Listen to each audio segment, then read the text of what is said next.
Hi అండి, అందరికీ నమస్తే. తెలంగాణలోని నల్గొండ జిల్లా నకిరికల్ మండలం గ్రామం పాలెంలో కూర్మగిరి శ్రీ సుందర లక్ష్మీ నరసింహస్వామి ఆలయం ఉంది. ఇది చాలా విశిష్టత కలిగిన ఆలయం.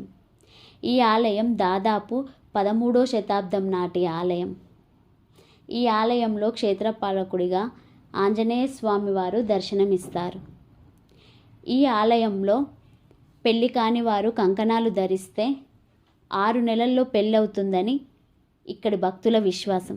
అదేవిధంగా వ్యాపారం, ఉద్యోగం, సంతానం కొరకు కూడా కంకణాలు ధరిస్తారు. అందుకే ఈ దేవుడిని కంకణాల స్వామి అని కూడా అంటారు.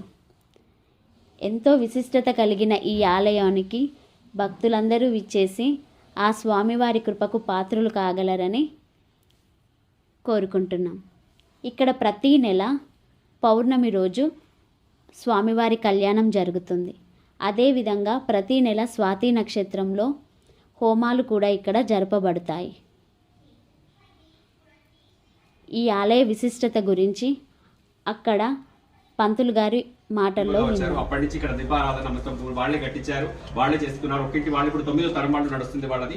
వాళ్ళ ఇంటి వాళ్ళే ఉన్నారు, వేరే వాళ్ళు లేరు. స్వామి మళ్ళీ దీన్ని డిస్పాచ్ చేసి మళ్ళీ కొత్త కడదాం, స్వామి పైకి తీసుకొద్దామని చెప్పి చూస్తే కిందంతా కూర్మం ఉంది, శ్రీకూర్మం ఉంది, తాబేలు ఉంది, దాని మీదనే గుడి మొత్తం ఉంది. స్వామి వారు తల మీద ఉన్నారు, తోక మీద ధ్వజస్తంభం ఉంది, మొత్తం గుడి మొత్తం కుర్మం ఉంది కనుక దాన్ని ఏం చేయలేదు, మళ్ళీ అట్లే కట్టేశారు. స్వామి వారిని మళ్ళీ ప్రతిష్ఠ చేసినప్పుడు మొత్తం 8 మంది జిఆర్ స్వామి వచ్చి ప్రతిష్ఠ చేశారు. చిన్నజీయ స్వామి వచ్చి దాన్ని చక్కగా చిన్నగా ఉన్నాడని చెప్పి సుందర స్వామి అని పెట్టారు. దీనికి కిందగా కూర్మం ఉంది కనుక దీన్ని కూర్మగిరి అని పెట్టారు. మొత్తం కలిపి కూర్మగిరి సుందర లక్ష్మీ నరసింహ స్వామిని పెట్టారు. స్వామివారి రోజులు చేస్తుంటే మధ్యలో మీకు అమ్మవారికి అయ్యేవారికి మధ్యలో చిన్నగా విగ్రహం వస్తుంది. ఆ సాలగ్రహం కొత్తగా వచ్చింది. స్వామివారు ఆయనంతలో ఆయనే వచ్చారు. ఓన్లీ వక్రమే ఉండింది ఫస్ట్. ఇప్పుడు కళ్ళు, ముక్కు, చెవులు అన్ని అక్కగా చక్కగా వచ్చాయి. అభిషేకం చూస్తున్నాక రోజు పెరుగుతున్నారు.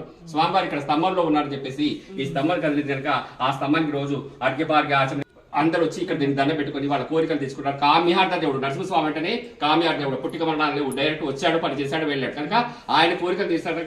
దానికి ఆనుకొని మన కోరిక చెప్పుకొని కంపల్సరీ పనులు అవుతాయి ఇక్కడ అని ప్రతీతి. జై శ్రీమన్నారాయణ.